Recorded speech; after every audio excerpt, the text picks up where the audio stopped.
স্বদেশপ্রেম, মুক্তিযুদ্ধের চেতনা ও মুক্তিযোদ্ধাদের আর্থসামাজিক উন্নয়নের উদ্দেশ্যে দিনাজপুরে 14টি মুক্তিযোদ্ধা কমপ্লেক্স নির্মাণ করা হলেও বাস্তবে তার কোনোটিই হয়নি।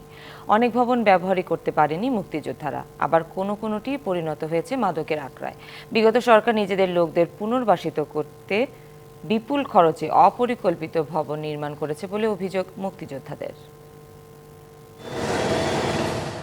দিনাজপুর জেলায় একটি আর উপজেলা পর্যায়ে মুক্তিযোদ্ধা কমপ্লেক্স 13টি। এসব নির্মাণ করা হয় আওয়ামী লীগের আমলে।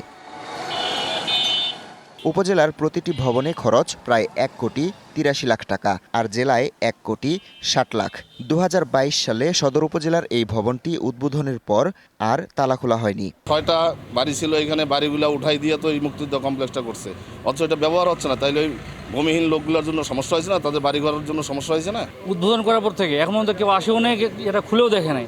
আর এর পিছনে এমন হয়ে গেছে যে মাদকের আড্ডা, সন্ধ্যা বিকাল কোনো কিছু নাই, সবসময় এখানে মাদক নিয়ে পড়ে থাকে সবাই। মুক্তিযুদ্ধের চেতনা ও দেশপ্রেম উদ্বুদ্ধ করা, মুক্তিযোদ্ধা সংসদের প্রাতিষ্ঠানিক ক্ষমতা বাড়ানো, মুক্তিযোদ্ধা ও তাদের সন্তানদের আর্থসামাজিক অবস্থার উন্নয়ন ও কর্মসংস্থান সৃষ্টিই ছিল এই প্রকল্পের উদ্দেশ্য।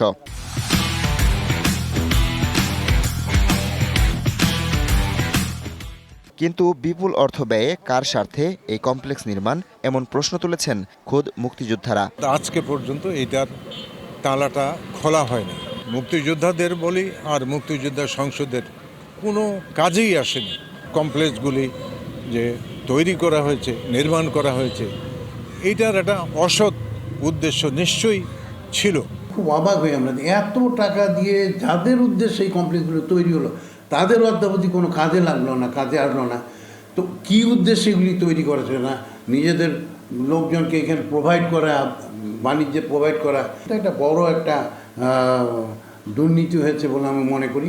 3 তলা বিশিষ্ট মুক্তিযোদ্ধা কমপ্লেক্স ভবনের প্রথম ও দ্বিতীয় তলায় দোকান, আর তৃতীয় তলায় রয়েছে মুক্তিযোদ্ধাদের অফিস ও সেমিনার কক্ষ। এসব কমপ্লেক্স জনসমাগম ও বাণিজ্যিক এলাকায় করা হলেও অপরিকল্পিতভাবে নির্মাণের কারণে বাণিজ্যিক ব্যবহারেও আগ্রহ কম মানুষের। DBC news desk.